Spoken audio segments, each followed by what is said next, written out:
What's up, everybody? Welcome to a new Dive in Live. And today I have the man with the red glasses, released on 8-bit, amongst other labels, Mr. Crimsen. Welcome. Hailing from Toronto. Yeah, happy to be here, man. Excited to be on Lessons in Live. Yeah, it's nice to have you. It's cool because I know you through Wazoo, who's been on the show before and who I've been doing lots of sessions with. We actually had one session in the past as well on Workflow. How did that actually, did that help? Oh yeah, definitely, man. I remember you taught me a very interesting technique with the arpeggio. You introduced me to this Ableton live arpeggiator. Probability pack. Sorry, which the one? Probability pack or just the regular? Yes, yeah. Probability arpeggiator, and I fell in love with it. Yeah. I was just making arpeggios for the next week and a half. Some of them I used, some of them I never used, but it was so creative. It was amazing. Yeah, I loved it. Yeah, there's something about ARPs which makes it a lot of fun. You know, when I show it to beginners, they always get like super into it because ARPs are just, you know, you get like, oh, hey, nice, I can do stuff. And you play with the filter and you're ready to go. You know, it's you add a kick and it's ready to go. Yeah. Yeah, I think the best part about the lesson was definitely the fact that you focus on a live way of approaching music production where, you know, like when you're having fun, that's when the best work comes out. So Yeah. I really loved some of the things that in terms of workflow that you taught me, which were I still use to this day with the filter and everything. Yeah. Where it's almost like you're DJing and it's live and you're in the middle of a set and you're having a great time, and that's when the best music comes out. Yeah, because it gets more organic or so, and you can use your hands and stuff. Yeah, I like to show the difference. But sometimes also nice is have a little puzzle, just have the blocks and just move the blocks there and there. It's nice. Yeah. When you get into that introverted mode versus the extroverted mode. Yeah. So it's nice to have you, and I'm looking forward to see some of the projects, because you did release on 8-bit. That was actually when Weston hooked us up. I was like, oh nice, I'm going to teach a guy that's on 8-bit. That's interesting, and it was more like sharing a bit of knowledge, because you obviously know how to make music. I don't have to tell you how to do that. And the 8-bit track is great, and Gorge or Gorge, or how you want to pronounce it, has been a big hero for me for like lots of years. I used to play loads of his tracks back in the day. Think about 10 years ago, I used to have all the Gorge when they would come out on Beatport. It's amazing. So let's have a listen to the track, and I look forward to also like get into it a bit and see how it works later on. But let's give it a spin so that people can listen what Crimsen's up to. Yeah, for sure.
Nice driving track. I really like the driving force, and you've been really creative with the vocals in there.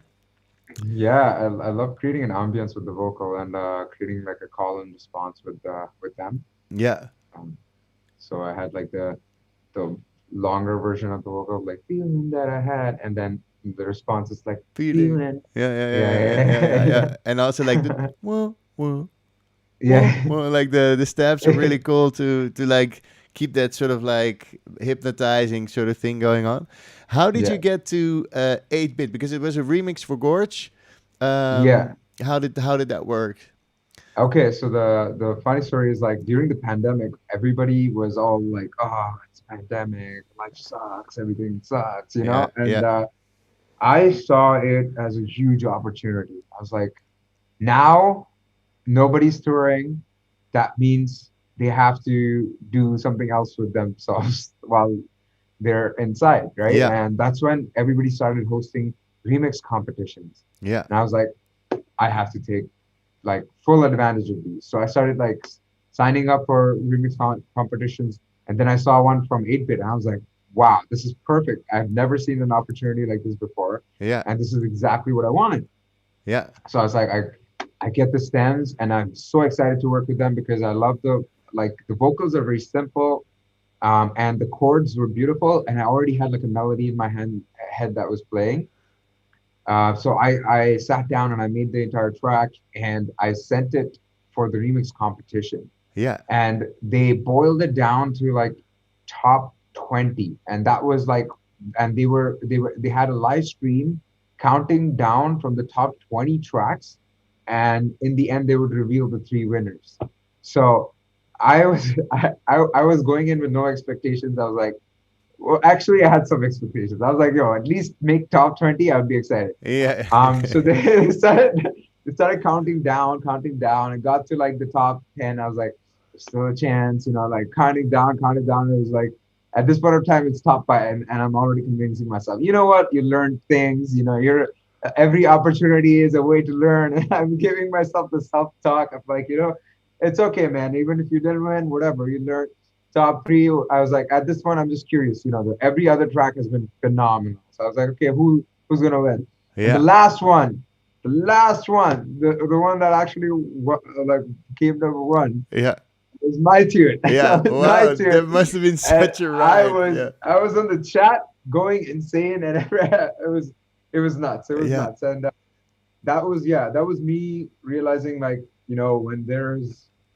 whenever there is some sort of struggle or situations where there are issues, there's always something there that is the silver lining. yeah, yeah, There's yeah. always a Nice. silver Yeah, lining to it, and that was my silver lining. Is like, yeah. you know what? Take full advantage of every situation in the worst of the scenarios, and I was hyped. Super And cool. Yeah, yeah, and the 8-bit guys are very approachable, really nice guys. Gorge has been phenomenal support. He's a great person as well. And having a conversation with him, he always like is super down to help up and comers. He actually did a remix of a track of mine on yeah, House Music with Love as well, yeah, and he killed the remix. He absolutely destroyed it. It yeah. was Nice. Beatport Deep House top 10 for at least 6-7 weeks. Yeah, And yeah. yeah, it was amazing. It was great. Now I So have such a cool. great relationship with the 8-bit guys, and Yeah. all because of that remix competition. Yeah, man, this is such a great story. I think and this is also for people watching. If you want to do something, just go out there, man. There's competitions going on. We did some lessons in live remix competitions as well. I need to work on a new one. I've been trying to reach Beth Liddy from Snowy Music. We do like a tech house remix contest. I wanted to do it, but we have been missing each other's calls, so I have to get on it. But this is such a great story, man. And 8-bit's really really cool label to be on. So it's yeah, and also the way it happened with that, that they played all the tracks and you're like waiting for yours, and it comes as the last one. It's pretty cool. Yeah.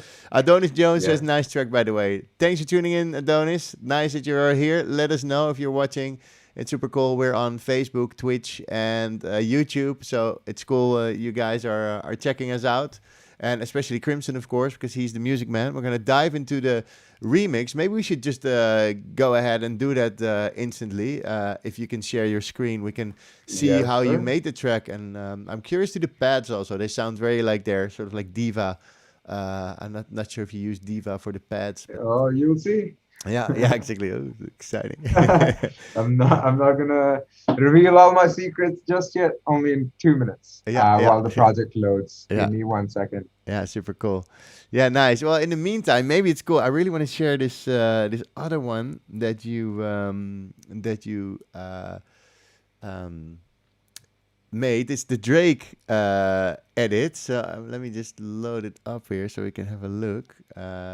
It's so cool. He made a remix from a track from Drake, and it's free downloadable. And I just downloaded it because I really like it. It's the Drake Yabba's Heartbreak and the Crimsen Deep House version, and I'll put it on. It's a nice like chilled track.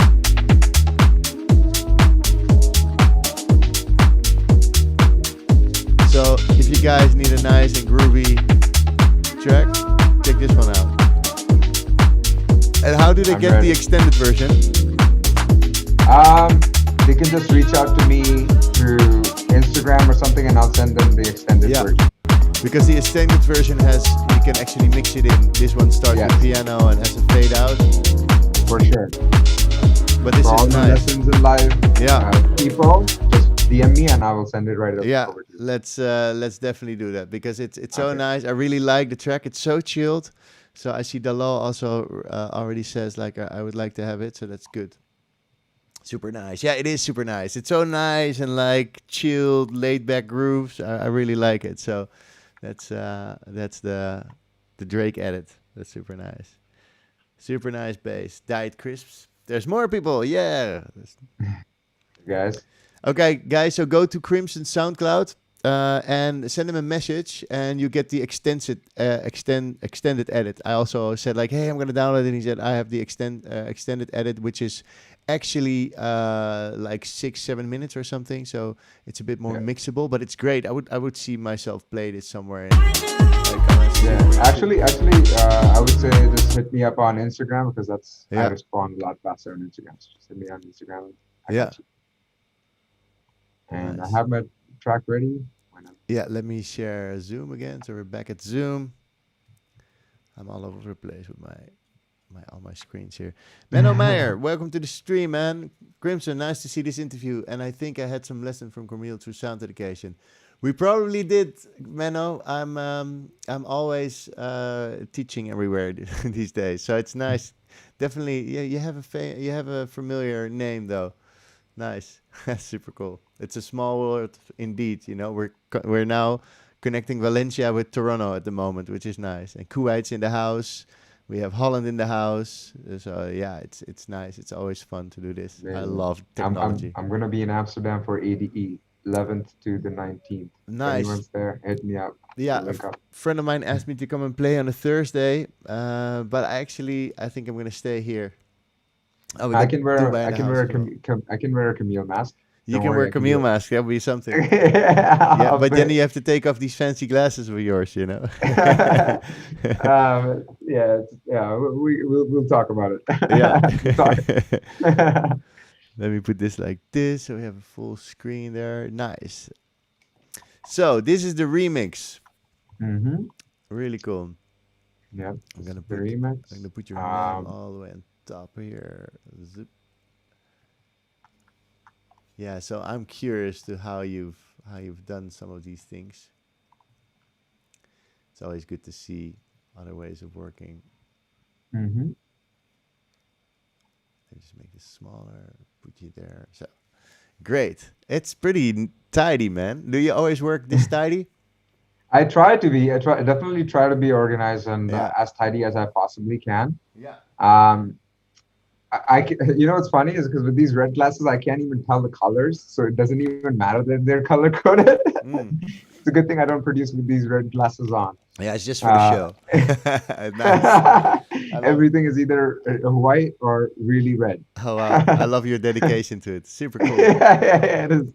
Yeah. You should see me in clubs when I'm actually trying to DJ with these red glasses. I'm like, what is happening Yeah, with so the this is color? sort of like your, because I also saw it in your press pictures. This is like your trademark, right? The glasses. Yeah, Yeah, yeah, yeah, exactly. That's because red is my favorite color, and that's why I chose crimson, because crimson is my like favorite shade of red. My whole identity is about color. Like every color resonates with a certain personality type, and I try to meld different personality types by making different music for them and putting them together in a set, bringing different people of different personality types together, the yeah. introverts and the extroverts. Oh, cool. What? That's such a great story, dude. That's like that's intention right there. Nice. Yeah, yeah, I yeah. like it. I like it. But yeah, so I actually think color coding, people underestimate the color coding, Yeah, because what I usually do is I want to have like, if I've noticed, like I've worked with some collabs where the kick is like in the middle here and the bass is somewhere here. yeah, And every single time if I want to go to the kick or the bass, it's such a nightmare because I have to find it first. And that 3 seconds of finding it can take you out of the zone, yeah, you know. So yeah, having the kick at the top and the bass, like I have it slightly, I kind of uh think of it as in, like, you know, if you're building a house, the like the foundation is the kick and the base, yeah, you know, it's the foundation. So I want to always have that at the top, you yeah, know. That's the foundation. Then comes the claps, which is another, like, slightly in the, more in the mid like lower mids in the mid area. And then comes like the drums with the highs, and then comes like the chords and the vocals, and then the effects at the last, which are like that really, really high yeah, stuff. So it's like a yeah, house that keeps going from low to high, you know? yeah, yeah. The great Um, explanation. Yeah, yeah, and like I keep red like for kick and bass, yeah, orange from, like, you know, the drums, and all of this actually I can't take full credit for this. My buddy Simon Doty showed me his way of organizing it, and I fell in love. So I decided to organize my stuff from then on like yeah, this as well. So yeah. shout out to Simon Doty. Okay, Simon, Um, thanks for helping Crimson up with the colors. Yeah, yeah. we all need a producer buddy. I think, how important do you think is it to have a producer buddy? You know, you learn so much from each other, right? It's crazy. Yeah. Yeah, I think besides just mentors, you should always have like a collective of people who keep each other accountable of growth and keep each other motivated and supported emotionally, because it's a long journey and there's always ups and downs. So you know, it's interesting we talk about this because I have a group of friends called that we call each other the music mastermind. Yeah. I decided at some point in time, you know, like I want to do this, but I want to do this with a crew of four other producers that I really think are putting in the same amount of work as I am or more work, you know, Yeah. and are very, very dedicated to their success and growth. Yeah. So we decided, you know what, every first Monday of the month, we'll be meeting, we'll be discussing goals, we'll Yeah. be discussing our difficulties that we're facing. We'll be there for each other if we are feeling demotivated and sad. And it's been over 2 years now, and we've been meeting every month. How cool. And yeah, and we're seeing each other's success. Some of my boys, Oliver Wickham got signed to Anjuna Deep. Yeah. My buddy Ash released with Mousetrap, which is Dead Mouse's label. Yeah. Yeah. And since then, Jeff has started his own music career. He's actually a rock star, and Phelan has been killing it with immersed recording. So Yeah. we all are progressing in our own way, and Yeah. it's so great to have that support system. Yeah, and nice to like chat about it, and you get inspired. You know, I just had, actually, it's nice. Let's do a shout out to Topsky as well. He's been following these shows since March, and when the pandemic happened, he started to make music. He contacted me after like a half a year, like, "Hey, I've been following your shows, and I started to make music by myself at home, and I learned so much from your channel, your tutorials, and I started making tracks. And here's some, or I would like to follow this advanced course." So I did an intake with him. I thought, "No, you might be ready for this, so let's just do it." He followed the advanced course, I think, last year October. And now he signed his first record deal with 3 EPs, which are great. We did some private sessions also, like, to finish them off. And it's so great. If somebody has determination, and you find a mentor or you have friends you can feedback with, just to keep you going, to keep you inspired, to give you new ideas, and to even give you the power to believe in, like, hey, I could make music which people actually like. You know. And Yeah, if yeah, because if yeah, it's a yeah. serious goal, if your goal is as a person that's making music and you really want to, yeah, you know, you want to be, you want to have people listen to it, so you want to release. If that's your goal, then you need to work for it and make music and believe in it. And sometimes during that journey you could doubt yourself, but then it's nice to have people around you to give you or new information where you can grow from, or just to give you this, you know, this, like, this belief, like, hey man, it's actually pretty good, go on. You know. And it's 100%. it's nice to have 100%. this and to see this works. So yeah, thanks mentor, thanks student. You know, and it's also nice because I become friends with lots of my students and people around me. I think that's, like, friendship and community is really important in creating music, Yeah, music together, you know. 100%. What tips would you have to find the right peer group? Well, what do you think, Rishabh? Peer group, I would say you want to go to shows that you like, you know, and pinpoint the people who are trying to analyze the music. That's a good way. That's a good way to find them. There's always some people around the booth or close to the booth, like looking a It's bit like, too yo, I long. could do Yeah, this better. I can yeah, totally do this yeah. Yeah, better. or No, no, no. online. You're obviously free I, to join the Lessons in Life group online and the Discord. But you know, you're going to a club or ADE and go find the people that are looking a bit analytical. These are usually the guys and girls you wanna meet. But also, like, just yeah, going that to. was that was kind of slightly a joke, but at the same time, it's true as well. Well, it is very true. Yeah, yeah. Yeah, You know, and. I think, I, yeah, I I think the I best think way is things to, like ADE also, you know, ADE or yes, these yes, things, remix competitions online, you know, yeah, where there's a chat, you know, the same thing. I think there's many options. It's mostly online though, but if you like to go out there, yeah, I used to organize these Ableton get-togethers in Groningen, you know, in the student hotel, do like an Ableton jam. So there's sometimes crews that organize, and maybe we're gonna do this with the Ableton user group Amsterdam as well. That there's like an event where somebody's speaking, or like during ADE that happens as well. You can go there, you can learn, and you probably will meet people that maybe make the same music, or follow a course with Lessons in Life. I'll throw you in a WhatsApp group with all the students, and you might make friends forever. That's also a possibility, of course. yeah, 100%. I would say is like the best way to find a person that would be good for your peer group would be someone who is investing in themselves, investing in a course, investing in learning. Yeah, Um, yeah, and true. I think some of the closest producer friends that I've met are through people who I see are doing great. You know, either they're investing in some online courses and they're working hard, either they're signed to the labels that you want to be signed to, or they're working towards it, and you can see their progress.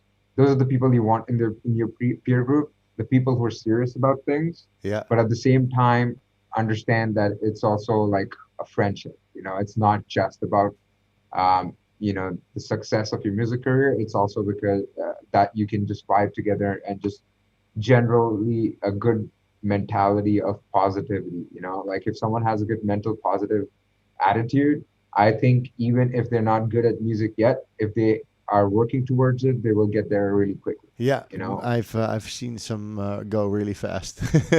You know, it's exactly. all by reaching out and getting more knowledge. And sometimes you need a course for that. Sometimes you're just learning yourself on tutorials. But if you find a nice group, could be online, could be even Reddit. If you respond to a post on Reddit, Mhm. or you know, if you go to this party and you meet somebody in the chill out lounge, you know, and you're talking about music, and you go like, oh, you also make music. You know, it could be that easy to yeah, pick up people that have the same passion and working for it in the same way that you do, you know. Yeah, Cool. exactly. So yeah, what's up for the rest of this track? I see effects are also in the bottom. I have almost the same kind of structure. It's nice to see. Maybe you can just get us from the foundation all the way Yeah, down, and just explain some of the sounds you did and how they came about, because you obviously yeah, worked with stems, of course. yeah, for sure. So first, what I do is with the remix, I always try to, seek out what I really want to use, and then I just, delete all the tracks that I don't want to use, right? So in the start, I found this atmosphere that I really liked, and obviously there's a lot of automation on top of it too. Here, this is it. That I'm using Filter Freak to automate stuff. Like if I group this, is what it sounds like. I actually made this from one of the chords. I just ran it through a granular effects, Yeah. and that's how I got this. And I love the chords that the original had, so Mm-hmm. I kept the chord progression. These are the chords that chords have. Like,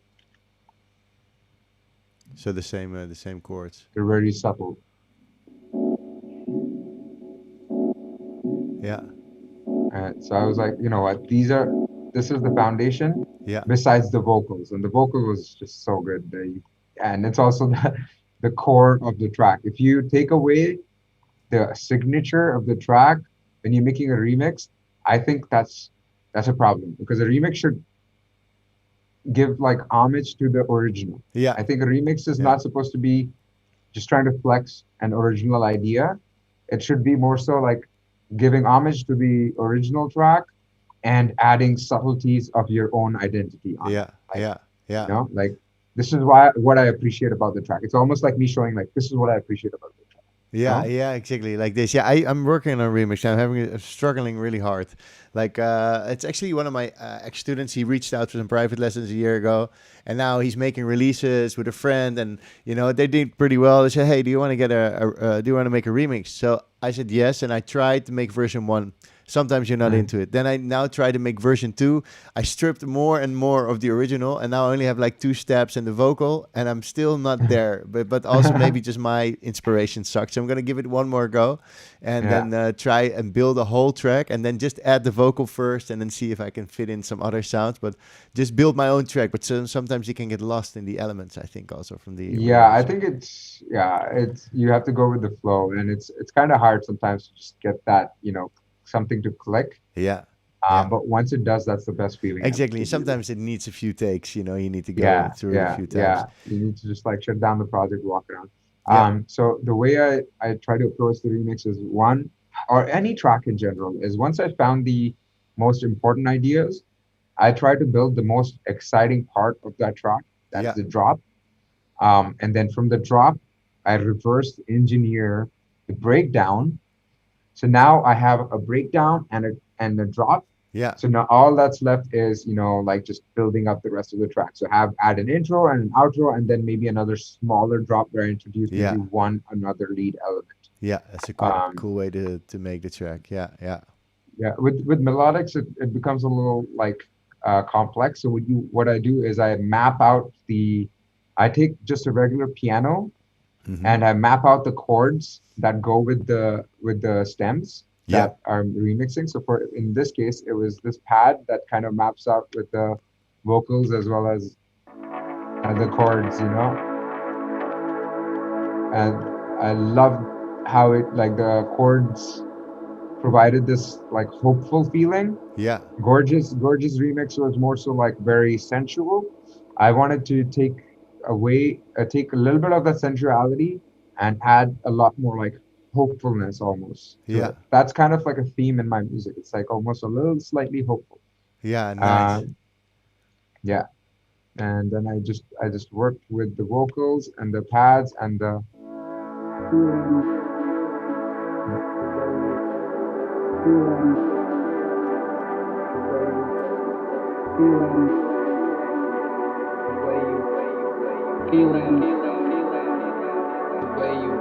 once you have the chords, you're pretty much set. Like you now know which key you need to be in and how you want to progress the track, where you want the bass line, what do you want the bass line to be like, and which notes to be like. I think the difficult part is like, what chord progression you want to move forward with. Yeah. Once you have it decided, once you know which emotion you want to go for, then you're set. Now it's all about just building on the track and making it. Either you could choose to make it driving, or you can make it emotional. In this case, I want to make it driving.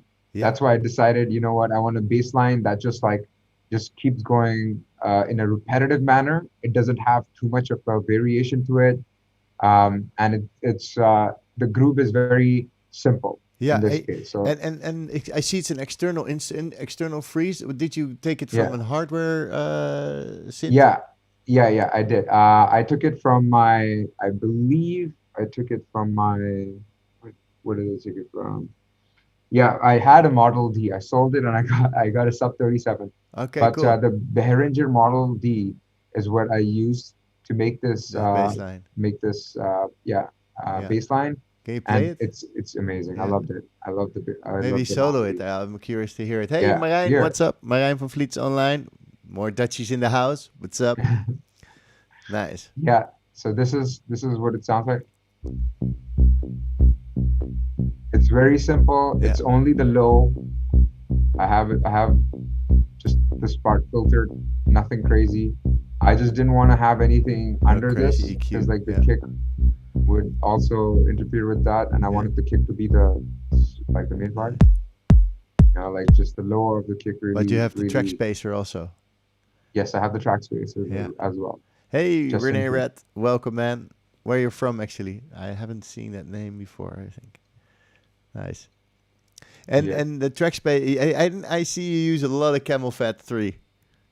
yeah. I love Camel Fat because in this one, I was tired of using filters, plain filters Yeah. to filter out things and filter in things. Yeah. So I have the setting called the 4 bar cone fall in Camel Fat, which has this beautiful sort of saturation that it brings, Yeah. And so when we go into the break, hold on,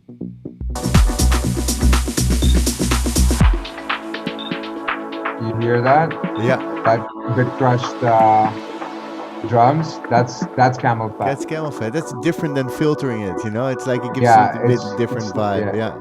it's a different texture. It's like it has it is filtering as well, Yeah. but it also has like bit crushing on it. So because you get the options, you get the 4 options, right? Bit crusher, and all of these. I use the bit crusher. This one is just on the bass, so that's why you can't see that. But Yeah. in other ones, you can see it being on. Some of the So drums cool. will be on. So cool. I know that Joko still uses the Camel Fat. I believe he's the one that still uses Camel Fat. It's really interesting. Yeah. I don't know if they're still supported. I don't know if it's still going on, but it's one of my favorite plugins, to be very honest. And I bet Camel Fat came up with their name Camel Fat by using Camel Yeah. Fat. Yeah, it's nice. I used to use it in the past a lot, but I haven't been using it since a long time actually. Yeah. Yeah. Yeah, I think one of the other things that I find is like if you want to have a signature, and something as repetitive to use as a filter, or like the type of filter you use becomes a quality of your sound, Yeah. Yeah. Yeah. So to use something that's very specific to what you like, Yeah. and being innovative in something that everybody does, like everybody filters the kick, right? Everybody filters the bass, when you're going in and out of like tension building and releasing. So you want to try to find something that will be unique to you. Some people use the Ableton filter. Some people use, like Fab filter plugins to filter Hmm. out stuff Yeah. like the Volcano. Yeah. I'd say everything is, yeah, it's all up to you how you want to Yeah. build Some that people use sound. the SSL. Yeah. Yeah. Yeah. Yeah. So this one I found was it has a lot more of an underground quality. Like this filter, the way the way I also have a lot the resonance sounds. Yeah. It has a very underground quality to it. It's hard to explain. Let me just show you one at 200. Let's go here.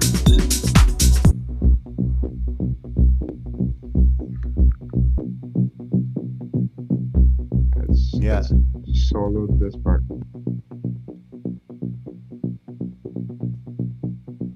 It's hard to tell, but yeah, it has it's a really good. Yeah, it's a nice. I think Joker said the same. That he really liked the distortion on it. Interesting. Yeah, Actually, we have a question from Marijn van Vliet.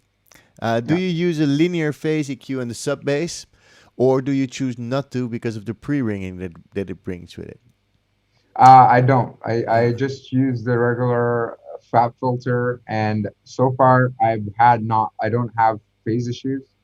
I haven't had any complaints with the phase. I always check during the mastering whether my bass has any phase issues or anything, and no, it doesn't. Yeah. So it's good for me. That's all. That's as much as thought as I put Yeah. I've given to it. I Yeah, don't likewise. I overthink did do use specific. it for like mid and highs, but it's very Mhm. CPU draining. And you can hear the difference if you listen to this Fab Filter video that they've made about using the linear phase on certain elements. And if you do use it with like oversampling or something, it sounds better. But yeah, on the low end, I don't use it, especially because you get the pre-ringing, which means that you get phase problems. So I would just use it for more high stuff. But on the other hand, sometimes I forget to put it all on linear phase, and the track sounds also pretty cool. So I think Yeah. that's a fine. But it's always good to try that out and check out these Yeah. things. And I think the best value you can do is try it yourself, and then maybe also make two renders, one with the linear phase and one without, and then see if you can hear the difference. And if not, then you can think like, no, if I can't really hear the difference, Yeah. maybe it's not so important after all. There's a lot of Yeah. very nitty gritty, geeky deaky shit going out around, and in the Yeah. end, it's all about making good music. And this linear phase, yes or no, doesn't Mhm. really have to make a difference if the music is really good. Yeah, I would just check your mixes in mono, like every now and then, just turn Yeah, on the mono, just put a utility on there and just turn it into mono and see if it's phasing or not. In this case, it was very simple, and I already love the bass line. I love the syncopation of the bass line. So, but I realized that it wasn't adding too much to the groove, so I had to add like a middle element. So I made a separate middle, which just with the echo, it's one it no, it adds a lot more of like it drives the track a little bit more. Like you yeah, get the. yeah, This is nice. something I've seen in progressive as like being done a lot as well. Yeah, There's like a slight like 1/8 delay. delay. Yeah, to That make is it a bit wobbly, like. yeah, Yeah. exactly. For that I use a sub boom bass. Sabume, I Um, love Sabume. Shout out to I, Rob Papen. Yeah, I really yeah. need to contact. I tried to call him. I had an old number from him. I tried to call him to get him on the show one day, but I didn't succeed. I should definitely make more work of that, actually. If you ever talk to him, just please kiss his hand for me. Yeah, yeah. I got the whole Explorer bundle, which is great. I love Bluetooth.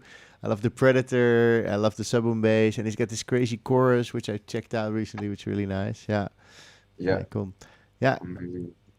Hey, and how do you process your drums? Because they're not really in a group, the drums, right? They're not like, Yeah, so mostly I group the drums. Mostly I group the drums. In this case, I was using a bunch of tops yeah, that wanted to process separately, and I didn't need to like I didn't.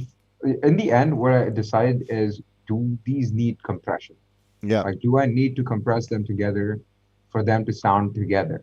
And yeah, in the end, you just I've realized like the more you get used to your ears listening to certain types of music, you start getting closer to that cohesiveness without the compression, and the compression just ties a knot at the end.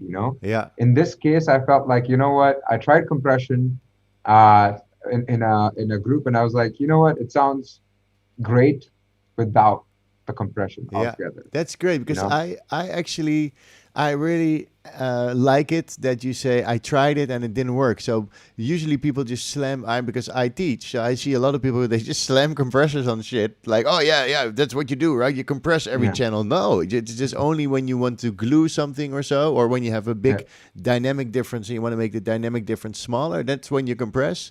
But yeah, not just for the sake of compressing stuff. And I rather try something and then go like, oh, it's not it, and then take it off, which is actually the better choice because you actually listened to it instead of just throwing on a compressor. That's a really yeah. good. Hey, and Renee Red's asking, the bass main channel is a sample. Yeah, you recorded it from the The Model D, yeah. modular from the Behringer, which you sold The later. Model D, yeah. Yeah, how's It's a the great. sub going? The setup. The sub 37, the sub 37 Oh from my York. God, it Yeah, has been amazing. I yeah, love yeah, it so much. yeah. I should also get Sorry, one at some sorry, point. Model D, I don't miss you. But What? it's Yeah, actually amazing. The Model D is great, but yeah, the problem that I had with the Model D is the problem that everybody else will have with anything that's more that Modular. like cheap, you know what I mean, Mm-hmm. is that it doesn't have memory. It doesn't Oh save yeah. presets. Yeah. Yeah. That's the big problem because like I don't want to have, like I want to use it for different things and different tracks. And if I forget to take a picture or something, it's Yeah. over. Yeah. It doesn't have You know? presets. That's the modular journey, Yeah, right? Yeah. Yeah. that's Yeah. it. But it's Yeah. beautiful. It sounds amazing. I loved how it sounded. I just Yeah. needed something. One, well, the sound of Sub 37 is I think I like it a bit better. The bass. I use the Sub 37 mostly for the bass, and oh my God, the bass is really heavy on the low end. Yeah. Some of the waveforms on it are amazing. Yeah. The waveforms are different from the Model V Yeah. Cool. in the Sub 37, so I Yeah. So you really get love different the types of waveforms than the regular ones on yeah, there. Yeah. Yeah. Yeah. yeah. Yeah. Hey, HJ Really, Gonzalez, welcome back to the show. Also, nice to see your name popping by. Cool. And the heads and highs, have you? Yeah, you processed the with the Fab filter, and I see the yeah, volcano for the filter, and the camel fat yeah, again for some distortion, right? That's usually your yeah, go-to thing. yeah. Interesting. So you see this like kind of like Yeah. filtering out, and then the camel fat for like the small like just like Make it that. day, mate. Make Yeah, it day. yeah. I loved crunchiness on my highs, so I love Driver. Driver is my plugin, and I use the Ah, the native default one. native instruments. It's one of my favorite. So another thing that I feel like is a signature thing is the saturation that you put Yeah. on your instruments. Agreed. Agreed. So once you have that, people can just recognize the quality. Besides, obviously, just using the same like presets for pads and leads and stuff. I think Yeah. these small things add up to a huge, oh, that's a Crimsen song. That's Yeah, a yeah, that's yeah, a Crimsen. exactly. Yeah. Yeah, Well, I did find this one very 8-bitty, like it really yeah, like you really nailed it on the vibe there, So it's still probably Crimsy, but it's also yeah. very 8-bitty, which was really Yeah. nice. You know, Crimsy and I 8-bitty. can see why they picked it as the winning, It's really interesting. It's so nice that it was this contest for everybody that watched. You got to watch back the beginning of the show where he explains how he got to 8-bit. It was a remix contest, and he got there in a very cool way that he just sent it in, and he won the contest actually, which is pretty cool because it's a job to make it sound like the label but still keep your own identity. And yeah, If it's a good job, it's a very hard job actually to do because yeah, sometimes you start making something with the idea of maybe for this label, but then you get like you get a bit like it's not me anymore, or it gets forced, and then the music loses its soul. But yeah, well yeah. done, man. So this is okay. So this is one Yep. thing that I have learned how to reference perfectly. And the one thing I do is my top three tracks, the white ones, are Yeah. all references. These are all references. Like these are tracks I want to reference the mix or like the ideas from. Yeah. I try not to listen to it before the mix stage, Yeah. right? And this is what you do is like I'm playing the track and then I just have one key, my number one key. It's mapped to the solo of the reference track, Yeah. and whenever I'm playing it together, press one, Yeah. Yeah. and I get the rough idea of like, am I in the ballpark? Am I far away? Am I Yeah. close? And Yeah. Or do I stuff like need to that. like upgrade some stuff? Yeah. Yeah.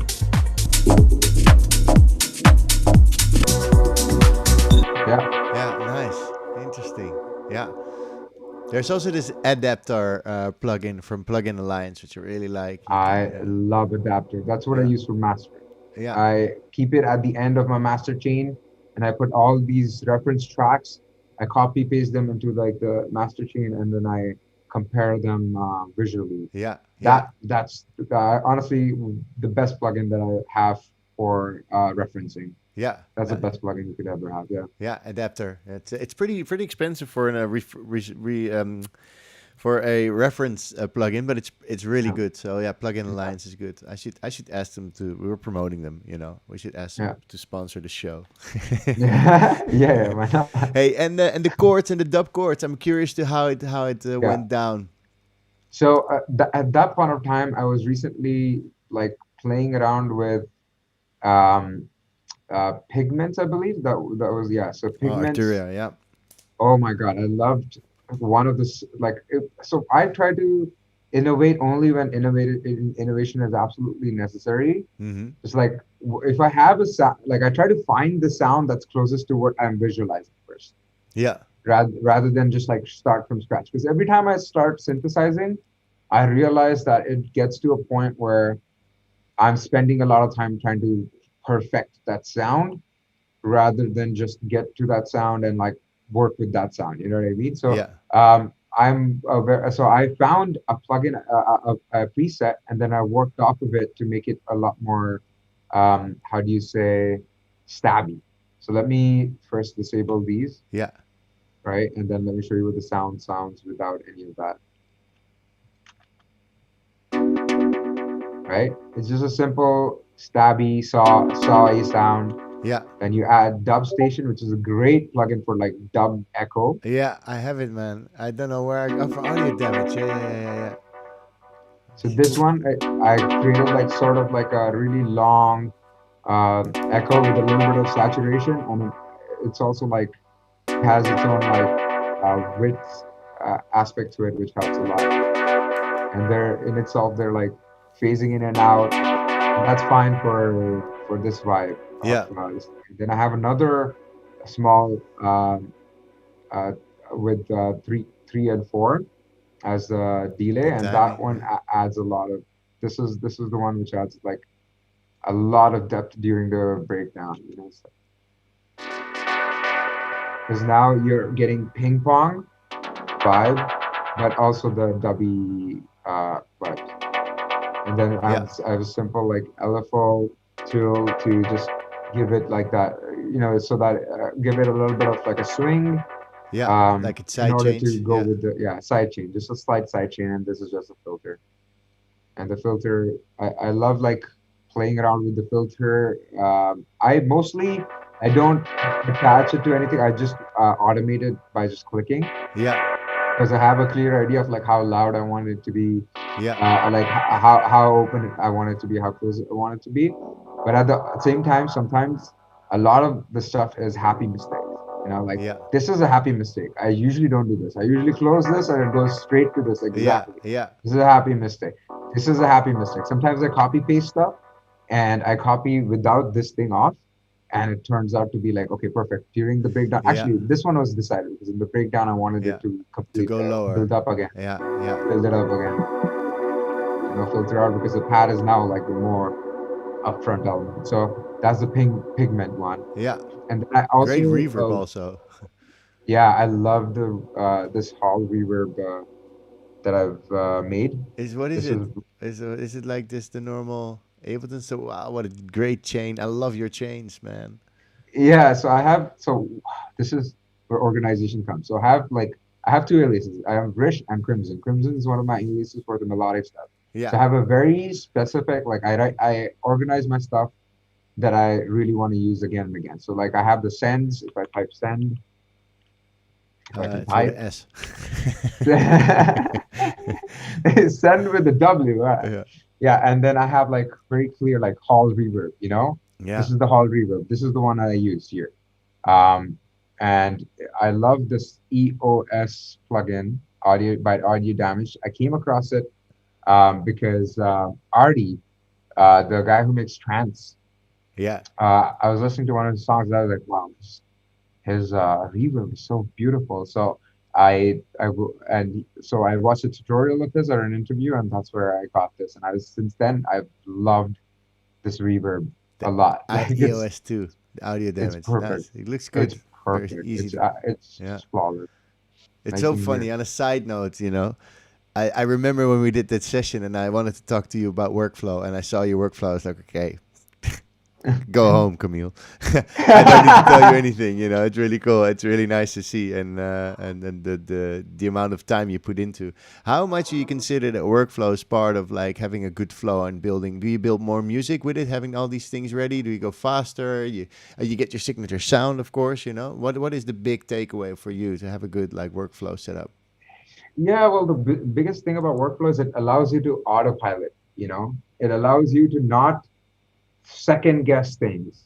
Like every single time you're going through presets, trying to figure out which preset to use, is like you're trying to like make a decision, and then you get a decision making fatigue. So this is actually from like self-help books that I've learned is like there is a type of like willpower is limited, and that's why a lot of like big like successful people like Jeff Bezos or Mark Zuckerberg and all those guys, what they do is they wear the same shirt again or the same suit. They don't want to make that decision. They don't want to think about what shirt I should wear, what should I wear this thing. And when you autopilot that, you save the decision making power for the things that are the most important. And for me in music production, the decision making uh, power that you should save is for the creativity. Yeah. What chords I should use? How does this make me feel? How do I build up the track so it's more exciting in the club? Rather than like, is this reverb deep enough? Is this, this thing enough? Like Yeah. you just, that's why you want to have like presets very clearly set, and you want to have like, so I just break down my older tracks and I write down, okay, this is all the bass from my previous tracks, and I know exactly how they sound because these are my tracks. So I Yeah. remember exactly how Yeah. they sound, right? Yeah. Uh, and I just reuse them, and that's how I also build your own sound. I'm obsessed with building my own sound because I struggled for it for the longest period of time. Yeah. Super Because interesting. Yeah. Nice. Yeah, I've been also saving my channels, like hi-hat channels and bass channels, and it's actually pretty nice. It's really cool. Yeah, it's a good thing to have. So this is how this hall came about. This reverb. the Hall Reverb came about from Artie. Yeah. Yeah. And then I have like it's very simple. Just I have an option of having a ping pong delay as well to give it even that much more of a spacey vibe because the EOS kind of like really makes it spacey, but with the delay going into the EOS, you have double the Yeah. signal, Yeah. So and it delay sounds before your reverb, basically. yeah, it's exactly. So it Yeah. just like bounce it off. It just spreads it nicely. Yeah. Then I have a little bit of the EQ and then the kick strongly side chaining Yeah. the reverb because this is very like in this style it's very spacey. Yeah. So because it's so spacey, uh, um, and we want the groove to just stick out like crazy, Yeah. the kick side chains the reverb a lot, Yeah. and then you get a really nice like pumping effect Yeah. Interesting. going. And you need to have like you need to make a decision. Do you want to have a pumping effect or do you not want to have a pumping effect? Because both will make you choose how much you want to sidechain. Yeah. Yeah. Yeah. Super cool. And yeah, recently I've been using a lot of Valhalla Shimmer, Yeah. which in my opinion is beautiful. Valhalla plugins are another like legendary suite of plugins. For pads, I use Valhalla Vintage Verb. Omnisphere. So Um, the pads are from Omnisphere. yes, I thought it was Diva, but Omnisphere the is most also. legendary plugin. Yeah, it sounds great. Yeah. Yeah. So Omnisphere is one of the bigger plugins. Oh my God, it's gonna crash my PC. I hope not. Hey, and I see that J37 is that like the tape Yes, unit? Yeah, yeah, exactly. yeah. To make it a So the bit. J Yeah, yeah, yeah, so the yeah, J37 is my favorite way of providing that old school quality. yeah, Like the quality of like analog synthesizers and stuff. Because I can't have all the analog synthesizers even though I want to. yeah, yeah, I just can't financially afford all the analog synthesizers. I can't have the profit all the or anything. So what I have to do is to put some like tape saturation on it, yeah, and this one really helps me. yeah. It's Just like nice. let's see, so this seems a little more straight edge. With this, it changes a lot more. So I mess with the vow a lot. Like if you add like if you right now the rate is really low, Yeah, yeah, so yeah, the wow is not that clearly distinguishable, and that's how I like to provide a quality. If you want to add a quality rather than a noticeable change, then you want to do very low rate, yeah, just so that it slowly progresses. yeah. And with this kind of like ethereal sounds pads, you want it to be only slow. But here's what it Yeah, sounds when it is speeded up. yeah. Get more of a wobble. Yeah. It's like Yeah, very I use the soft is it the Abbey Road one? I use the Abbey Road version. I have never used that one, Yeah, but it's the I've Waves I've Abbey Road. heard a lot about it. Yeah, but it's also like, do you notice, and this again, what you said about adding saturation, which colors your music in a certain way, which is like at some point characteristic for the way Mm. you add it, and this is perfect. It gives a slight, like almost unnoticeable wobble, and it adds some sort of like Mm. high end Yeah, saturation, which is really nice. I really like to use these things. Cool to yeah. see. All right, what do we have It more? keep The it. main lead and the vocal. Yeah, let's go for the main lead. So main lead is another one of those signature ones that I made, and I've saved it here. It's the Crimsen, like signature Tegus area and leads. This is what I love using because this one is Diva. Diva is my favorite plugin for leads, honestly, and it can be used for a lot of different things, Yeah, but man, I love it for its bass, leads especially. are like gorgeous. So this is what I have without any processing, without any, and The leads are you gorgeous. really do. Therefore, it was the Gorge remix of Gorge, and he made Yeah, gorgeous yeah, leads. yeah, Sorry for yeah, the lame joke. Can't explain. yeah.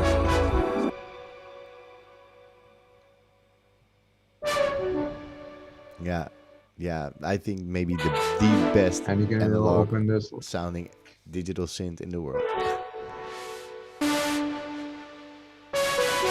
So one thing I love about leads, what I love to do with leads is to add some sort of tension in order in breakdowns. The way you can really build tension is to have the noise oscillator and just have the noise oscillator um, cranked up or like slowly cranking up, and the filter slowly opens because the noise it's not very apparent when the filter is closed, but as you open it up, it just really just fills up all the space. And when it fills up the space, it's like chaos a little bit, but the Yeah, chaos adds the tension. yeah, It yeah, creates a huge tension. And then you can like choose to add reverb in order to actually use that noise to become almost an impact yeah, or a riser. The yeah, noise oscillator just becomes the riser yeah. Interesting. and the impact as well. Because if you use a long reverb, long tail reverb, which I do, like I filter up the reverb over here. Actually, use a granular reverb. So let me show you what it sounds like.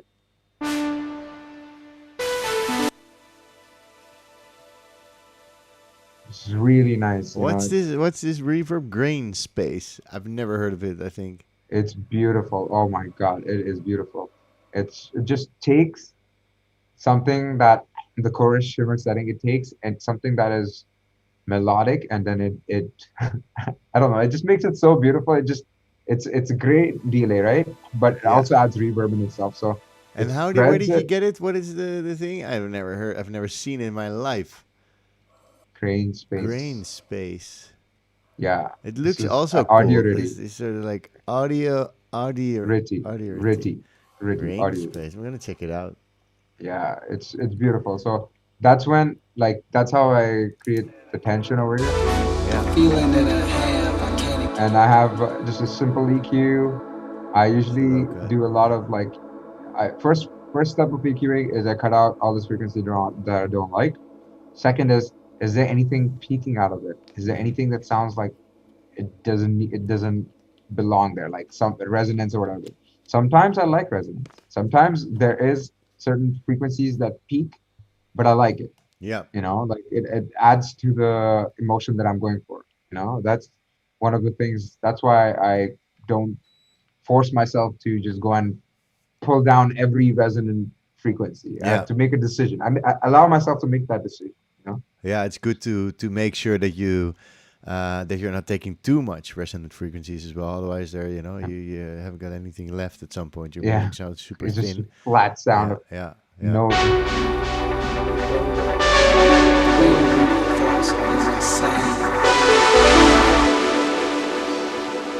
I love effects as well. So you see this massive. I think it was a chord that I made the effects out of. Hold on. Yeah, so I used this dub chord and I recorded. I think I just automated the dub as well as the ping pong feedback. Yeah. And I created this huge build here. And then I kept messing with the feedback, and eventually it just keeps going because the feedback is so loud, and that creates a huge tension. And then I basically reversed it. Yeah, cool. That's an interesting way. Yeah, it's great trick. Great trick. You know, because it like reverses, and then you make it more interesting by just playing with an element which was already there, changing it up. You know, so it goes to a whole different direction than you think, and then yeah, it's cool. Great ad. Yeah. Yeah, that's most of it. I don't do too much with the lead. I have a HDLA, which is HDLA is a great like delay plugin. Yeah. And I love the simple 1.8D like setting. That's like the basic. The I think default it's the one. default Yeah, we one. open it. Yeah. Yeah, I love the plugins. Honestly, I use the default settings. You know, like because it fits exactly what I like want to do. You know. Yeah, and can you open it again for me, please? I want to see the analog button. Everybody that opens it usually. Yeah, I use the third setting. Yeah, because it adds quite some noise also. Yeah. I always turned it off. I was like, fuck that shit. I don't need like on 4 it's super loud actually. Yeah, so the quality, right? The same thing. It goes back to the quality thingy. I tried 2. I don't like 2. Yeah, I always have it off. I don't want that noise. So it's very interesting. I like it. I sometimes even click the lo-fi version. It depends on it. Yeah. And this time I didn't. I love the higher harmonics of the lead, so I don't filter it. But a lot of the times I filter the highs. Yeah. Just to get like a spaced out further back kind of sound. Yeah. It goes a bit more to the background. Yeah. But with this, like the lead sounded so great that I was like, you know what, keep it nice and open. Yeah. Yeah. A lot of also the cohesiveness of the whole track relies on having like small atmospheric background sound.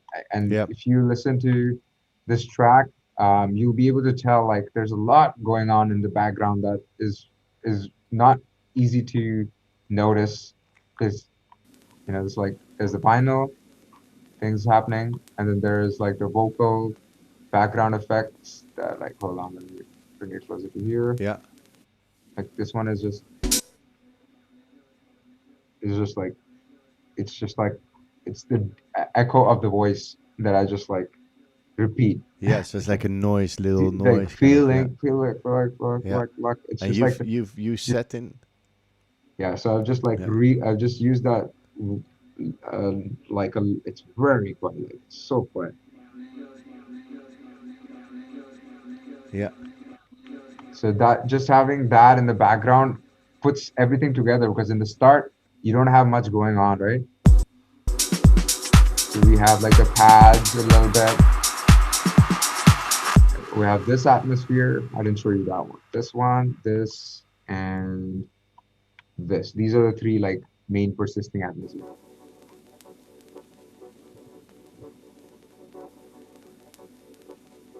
That's it. All you need is like this little bit, and then I automate the vocal thing to open up a little bit and add more delay to it.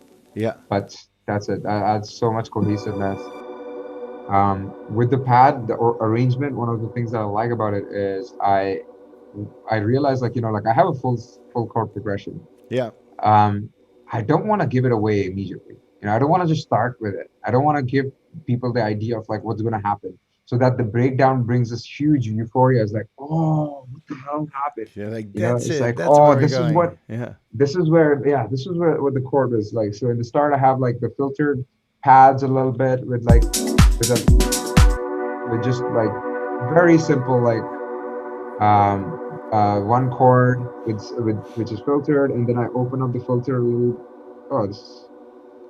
I thought I opened up this filter. My bad. I open it up over here, but yeah, generally when in the start I keep the filter closed, and I slowly open it up during the breakdowns and stuff.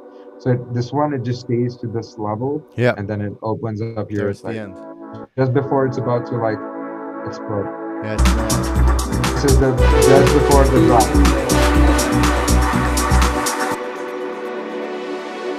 Yeah, so you have something to give away in the end also. You know, if you've done this in the beginning, then you don't have anything to give away in the end, you know? Exactly. A question from Renee Red. What do you use in the return channels? So we talked already about the reverb, but the other ones Yeah. maybe school. You got, Yeah. I think, different delays, right? Yeah. So I use a standard of 5 to 6 return channels. I have a room reverb where I send most of the drums. A lot of the time now I'm starting to get away from sending stuff to room reverb because I've noticed some phasing sometimes. Before I was very liberal with it, again because I wanted to have the vibe of a certain room of a club, you know. So I'll show this to you. It's actually this is what the room reverb. It's a very small room. It's like 49 seconds. And I use this for every single one. Sometimes I also very slightly sidechain this if I feel like it's gonna interfere with the kick at all or the groove. It's filtered, obviously. The low end is filtered. Yeah. So I have the 2 reverbs. One is the room, one is the hall. Yeah. Then I have the 1.8D, the default HD preset. Yeah. Yeah. Your favorite. And then that's my favorite. And then the 1.4, 1.4, which is just like, you know,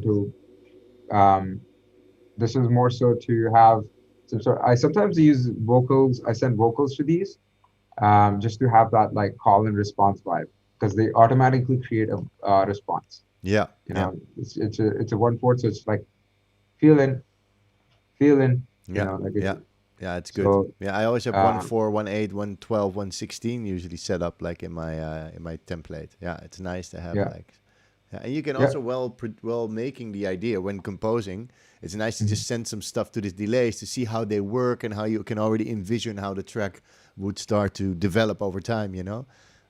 It's nice. It's always nice to think like, okay, I have this sound. Does it really add to the track? Or what can I do with the sound over time? You know, that would be great to already, consider when you choose the sound or when you were working with the sound, so you can see, okay, this is how I can use this in the arrangement. You know, to have a bunch of things that you can make fly. You know, you can see like a lot of the effects are sent to the delays. That's what I love doing. It's just like, you know, this effect.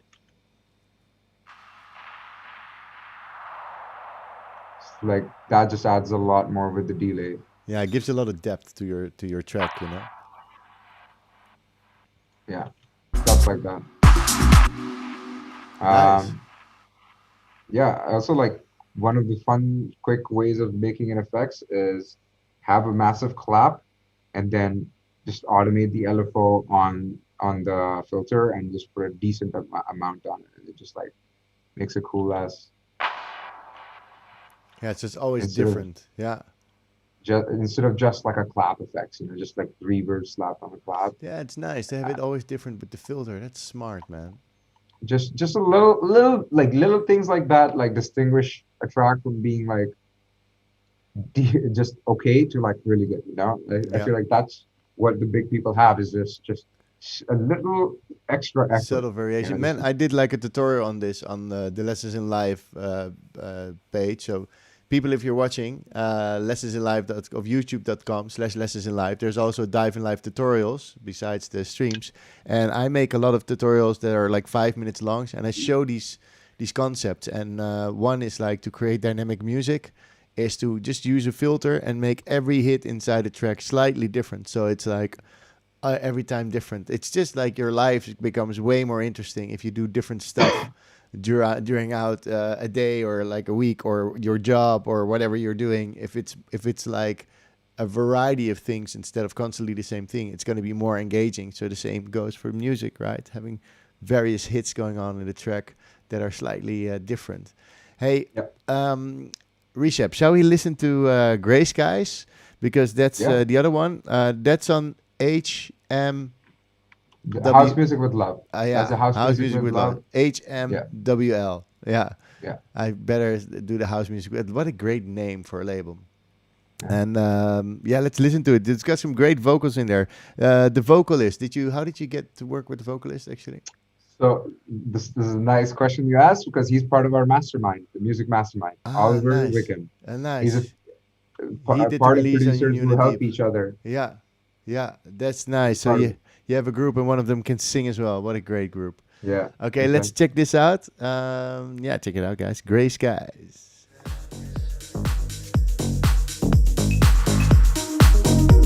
They follow where I go.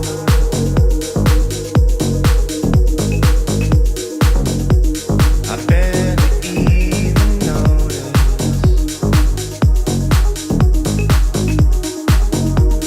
The lights don't seem to show.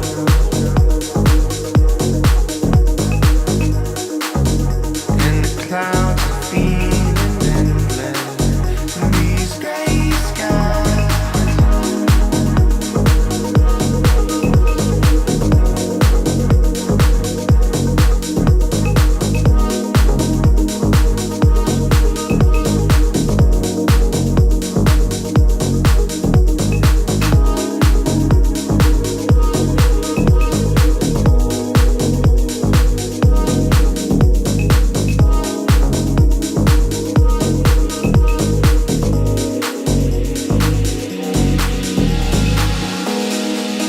Looking on gray skies,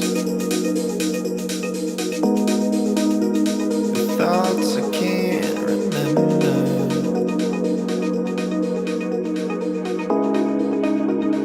clouds like broken eyes. There since last December, blocking all the light. I can barely see her. They're stretching on for miles and miles and miles. These gray skies.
Awesome tune, man. It's a really well done mix down. I think the Thank you. hi-hats are like really with this, the room reverb is really clear, but not like occupying the mix too much. It's well done. A great space. Could also be an Anjuna Deep, this type of stuff, you know. I think Anjuna Deep would love this also. Yeah, for sure. Actually, Oliver is a big fan. Oliver and Matt, both Matt is failing. Both Yeah. of them in the music mastermind are huge Anjuna Deep fans. And we have a running joke going that this is more of an Anjuna Deep mastermind than Yeah, than yeah, like yeah, yeah. a split mastermind because everybody's trying to get signed to Anjuna Deep. Yeah. Everybody loves that label. Yeah. I'm more on the energetic side too, but Anjuna Deep now is releasing more energetic music too, so you never So know. yeah, you might drop an EP there. Why not? You know, it's nice. Yeah, why Yeah, not? I know that Weston. Weston, are you watching actually? If I know Weston is really into Onion and Deep as well. He did lots of releases there. So it's really cool. Yeah. Um, That's- so you want to have a quick look at the Gray Skies as well? Yeah, I could just open it up. Yeah, let's Second. just a little bit more of like look at and the project. I'm really curious. Yeah, I like the that is a ARPs also. complex Like I'm project. curious to how different because with this one you made this year, right? This one it's a newer one. Yes, yeah. 1 second. Let me just open the application and just make sure It's it's the nice. latest one. So for everybody watching, you're watching the Dive live streams every Wednesday night. Next week we have Close to Custom, the house head from Holland, which is great. He's doing really well at the moment with lots of releases. So I'm really happy to have him. We did more with Just Butler, Elke Klein, Joko. I can name them all, but there's many people that have been here. We always nerd out about Ableton. If you like it, just like subscribe to the YouTube channel, share it with your friends. Let's grow this channel. And also, if you're interested in making music yourself, I do courses from beginners to advanced. I have free preset packs on my website, also sample packs, but they cost money. But if you purchase, 5% goes to the Amazon forest in Brazil as well if you follow a course. So you get inspired and you learn, but you also help the planet. So I hope in the meantime, after this like promo talk, you've loaded the track. It's loading. Yeah. Here, It's let's a try. big project probably. It sounds like Oh a my big God. big I project. think the biggest part of it was the vocal processing. I think in this one Yeah, I'm really we curious to yeah, this. It yeah, sounds there were a lot of processing, and the biggest thing was actually I think in the end I bounced out a lot of the vocals and then still chopped it here, because Oliver he has his own. I think we had a separate project with just the vocals, and the way he processes his own vocals is insane. He has like 8 sends that he sends stuff to. I'll try to find that project in the meanwhile. But yeah, this is the main project. Really quiet because it's remastered. yeah.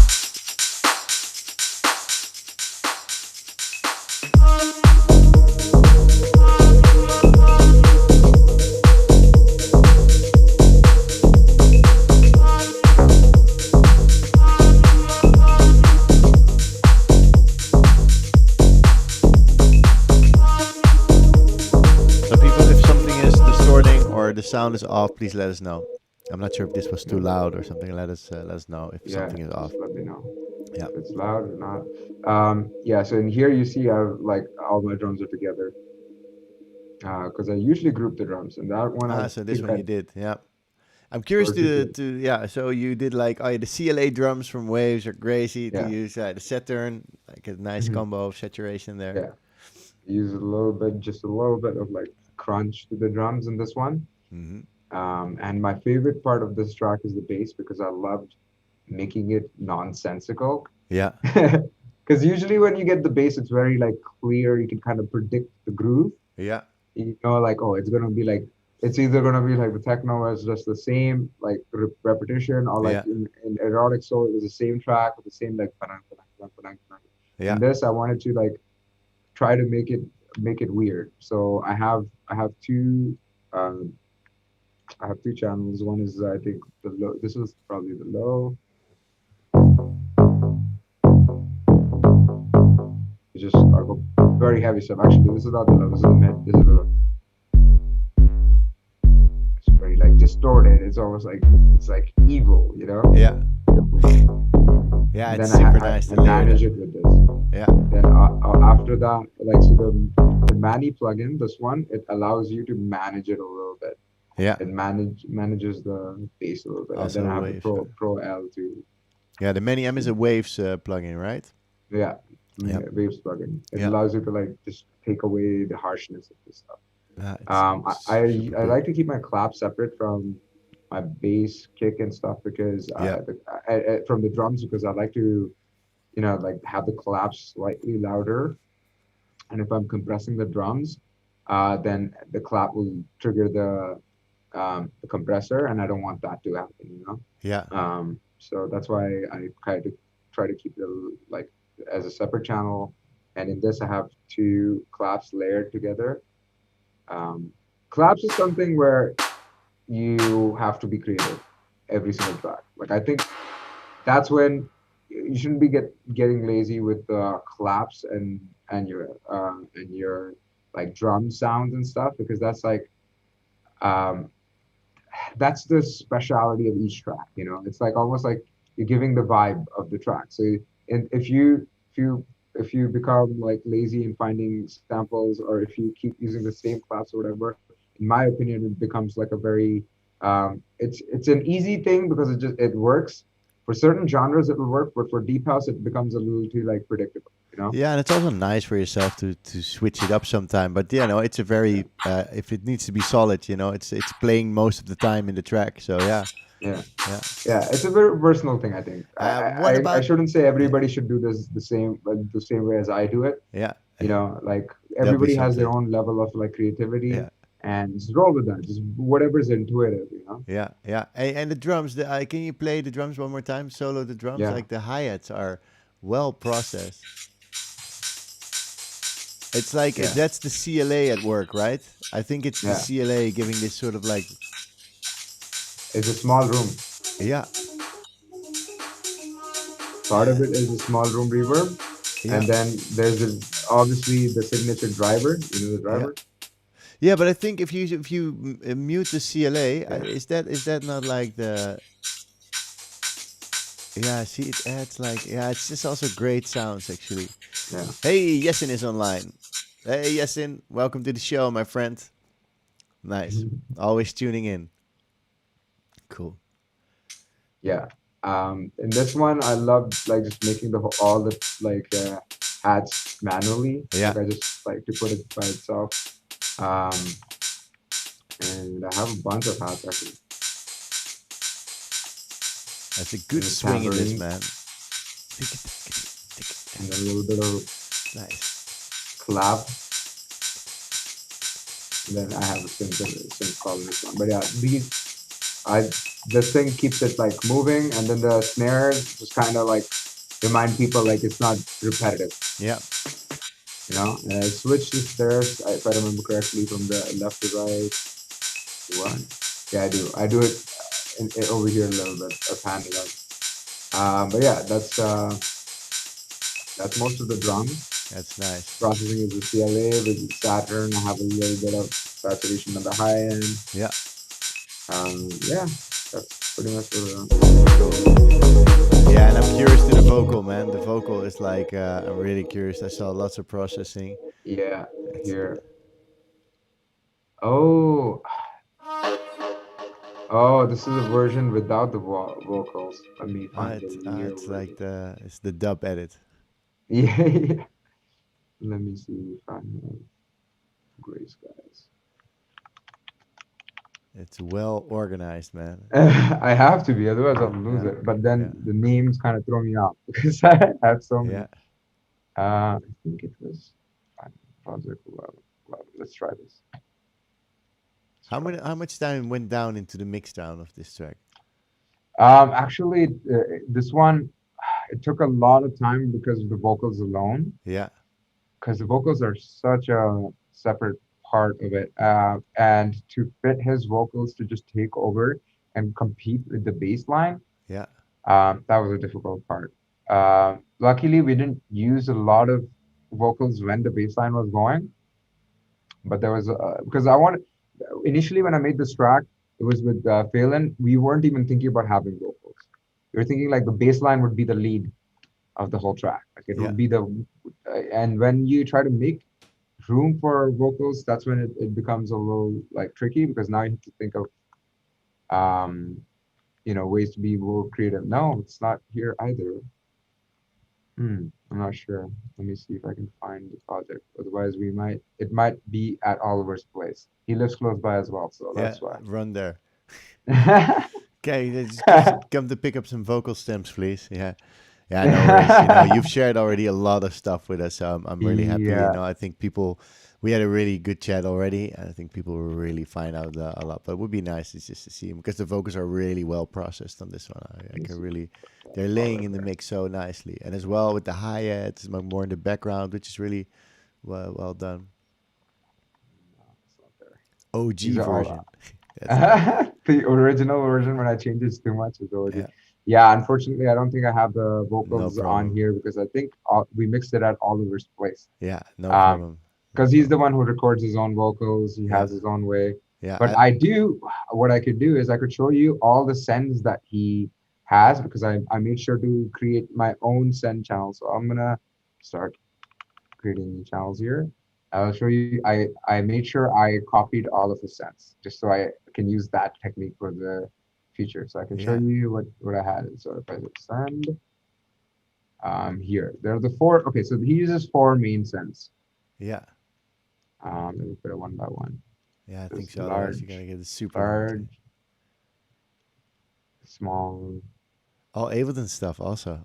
Delay, Yeah, H delay.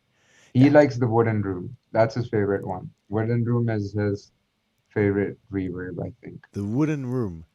Yeah, that's the Ableton room plug. Like it's a preset of the The Ableton reverb. reverb. Yeah. He loves that for his vocals, Wooden and room. then Yeah. he used the Valhalla vintage verb for the concert hall stuff. Yeah. And then he has the H delay with this one is more so for just like adding a little bit of like a doubler effect. Yeah. But also, if you listen to my track, if you listen to the track and you go to um, the middle just before the drop, it goes. It's like it's just the vocal kind of like becomes very choppy and speeds up a little bit. Yeah. We use this and we just mess around with the feedback on Yeah, that. that's always nice. If you have a time Yeah. delay and then play with the feedback and the time, it's great. Dangerous though, Yeah. if you go over the 100%, that's dangerous. Yeah, your Yeah. ears are you're Yeah. gone. Your ears are gone. And then he has just a regular ping pong like quarter delay, Yeah. which is it's just to get the like a bounce back, and it's pretty straightforward for that. The EQing was the tricky part because he had actually multiple takes. So he has one take which is just he takes like I think he does a lot of takes. He does like 6 to 8 takes, I think. Where the Oh. first take is just the main take, the Yeah. chunk. Then comes the take that is the that can be used as just an extra take to like thicken the vocals and make him wider. So he widens that one and he sends a lot of that to the room. Then some of them are ad libs. Then he pans certain hard left, pans too hard left, and pans too hard right. Honestly, I think I should have him come on this interview and just talk about his vocal processing because it is brilliant. Yeah, would be great. Let's hook up. Let's see what. Yeah, I'd love to have new people on. You know, it's just nice to see yeah, everybody's way of working and share yeah. that. You know, it's good to see. Yeah. Yeah, shout out to Oliver Wickham. Actually has a recent release coming out with GNTN, who are Anjuna Deep artists. Yeah. I think this Friday itself. So, yeah, he has a lot of great insight about vocal processing. Yeah. Cool. 'Cause Yeah. Yeah. If he can sing himself and use his own vocals, he's probably Yes, dived in deep. There was called yes, dive in live. 100, Yeah. 100%. Yeah. Yeah. Yes, there's a lot of I can actually go through other projects as well if you want. If you want, I can even go through um the breakbeat ones that I was showing you. Oh yeah, the breakbeat one. Let's finish off with the breakbeat one. Let's Yeah, call it let's a do day in it. a bit, but let's just listen to it for a bit, and then we'll call it a day. The 1.5 hour mark is usually the mark, you know, and Yeah, it's a good reason to invite you next year sometime again. I would love for that. sure, But the for breakbeat sure. one is pretty big. Also, I really like it. Yeah, I'll just play from the breakdown, Yeah, breakdown to breakbeat. But I love yeah, being creative in a way where I don't always go by the four to the floor drums. yeah, yeah, man. And it's always good to experiment with that. Even with a lot of minimal EPs I found, like the B-sides seem so interesting because sometimes they don't go always in the four to the floor vibes. Yeah, it's great to just make a breakbeat to break it. I had Fyron and Den Haas in the Diving live stream. The two Dutch Oh, guys know for many years, and they really had they made breakbeats as well. Like, and it's so nice to have a breakbeat going on, to have a different vibe. You'll think different about your bass line, different about your drums. So it's really great to get out of the comfort zone in that way. Menno has to go. Menno, thank you for tuning in, my friend. Great. You're following the Lessons in Life channel now as well. And good luck with making music. And I'll see you on some other stream or whenever you send a message. It's nice. Always welcome. Enjoy your night. Cool. Let's listen to this breakbeat guy. All right, let's go.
Super. What a big track, man. What a big breakbeat.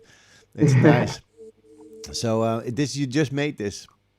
Yeah, so I recently made this. I'm still tweaking a bit of it. I want to like tighten up the mix a little bit. Yeah, you use different colors. So also the color coding is different than the normal. Maybe I was wearing my red glasses. Yeah, exactly. Hey, and yeah, if you might release it at some point. We can do it in one of the next sessions. We can have a look at it. That we contact each other in like a half a year and see how things are going. But it's really nice what you all showed, man. I don't know if there's anybody out there who has a question for Crimsen before we call this a night or a day, wherever you might be. It's nice that you showed so much. I definitely saw a lot of interesting stuff. I have to check Dubstation, and I'm going to check this grain spacer or grain space. Audiority, yeah. Yeah, man, it's nice. And also just talk to you about workflow and how important it is to have a bunch of friends that also make music. It's really nice. Your workflow is really nice to see, because I teach a lot of workflow to people. And they're always going like, wow, yeah, that's so handy. That's so smart. But, to see you do that like also like super extensively, it's really interesting. And I do think that a lot of, you just work faster, you have all your sounds ready. I always compare it with cooking, that you have everything ready and you can just heat up the fire and just start cooking. Everything's cut up, everything's there. You can just get going, and I think that's really important when making music. So yeah, man, it's nice to have had you on. The story about the 8-bit was also like super nice, how you got on there. So everybody that didn't see the beginning of the show, check it out. It's a great story how I got to the 8-bit of Gorge. And yeah, man, is there anything you'd like to plug, which is coming out, or that people need to know about you? Yeah, so I have a track coming out on Nora and Pure's label, Purified. So watch out for that. I will be at Amsterdam Dance event. I will be there for networking mostly. So if you guys want to meet up, come say hi. You can find me on Instagram, Crimsen Music, Twitter, Crimsen Music, and SoundCloud, just Crimsen. Yeah, I have a lot of music that I've kept right now, so I'm going to be starting to release it independently, because I realized, I want to go in a direction that maybe a label hasn't explored yet. Yeah. So just have a look out on my Instagram, and you will be notified when I do release some new music. It was great. It was great to talk about this stuff, because I almost sometimes you forget what's in your projects. So I appreciate you actually asking me questions about it. And yeah, always appreciate you, man. Thanks for providing this service to producers all over the world. Yeah, I don't well, know. takes two to tango. So we're doing it together, Yeah, man. Yeah. yeah, yeah. Yeah, it's nice. Yeah, man, it's been a pleasure having you on. Just for the people, if you like what you saw, subscribe to the Lessons in Life channel on YouTube. Follow lessonsinlife.com. There's a lot of these out there. I did a lot of streams with many artists. There's also many coming up. I've got like my friend Close to Custom coming next week. He's going really well, playing some crazy house tunes, making some crazy house tracks. So he's going to be next week. I've got way more coming up. Itai is coming. Freedom B is coming back. There's many people joining. And please stay tuned if you want to support the planet as well as Lessons in Life. I have preset packs and sample packs available, as well as masterclasses where you can see me make a track from scratch.